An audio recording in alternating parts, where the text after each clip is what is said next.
আসসালামু আলাইকুম। আশা করি সকলে ভালো আছেন। আমিও আছি আলহামদুলিল্লাহ। আজকের ভিডিওতে গুরুত্বপূর্ণ একটা আপডেট নিয়ে আলোচনা করব।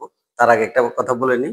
যদি চ্যানেলে নতুন হয়ে থাকেন অবশ্যই এটা সাবস্ক্রাইব করবেন। পাশে থাকা বেল আইকনটা অন করে দিবেন যাতে পরবর্তী যেকোনো ভিসার আপডেট সবার আগে আপনাদের কাছে পৌঁছে যায়। আগে আ আপনারা ইউএইতে যারা আছেন, ইউএইতে আপনাদের ভিসা শেষ হওয়ার পর আপনাদের কিন্তু ১ মাস সময় দিত ভিসা লাগানোর জন্য। ঠিক আছে?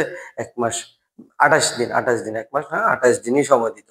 এখন সে নিয়মটা আ নতুন করে আরেকটা নিয়ম করছে সেটা হচ্ছে এখন থেকে আপনি ২ মাস সময় পাবেন। ক্যানসেল করার পর কাউকে ১ মাস দেয়, কাউকে ২ মাস দেয়, কাউকে ৩ মাস পর্যন্ত দেয়। কিন্তু আ ভিসা শেষ হওয়ার পরে কিন্তু ২৮ দিনই দিত। ঠিক আছে? এখন থেকে ২৮ দিন না ২ মাস পাবেন ইনশাআল্লাহ। আগামী থেকে এই জিনিসটা হবে।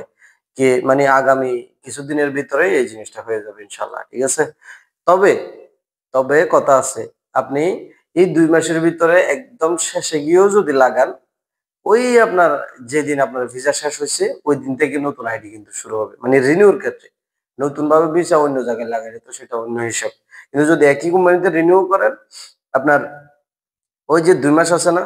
যে ২ মাস আপনি এমনে ফ্রিতে পাইছেন বা আপনার কোনো সমস্যা হয় নাই, ফাইন-টাইন আসে নাই, এই ২ মাস থেকেই কিন্তু শুরু হবে। ১ম দিন থেকে। যেদিন থেকে আপনার আইডি শেষ হইছে, ঐদিন থেকেই আপনার পরবর্তী ২ বছর পাবেন। যে ২ মাস খেয়ে ফেললাম, ২ মাস দিয়েছে ২ মাস খেয়ে ফেললাম, তারপর আইডি করব, আবার ২ বছর পাবো, এরকম না। ওই যেদিন থেকে শুরু হয়েছে ঐদিন থেকে ২ বছরের হিসাব হবে।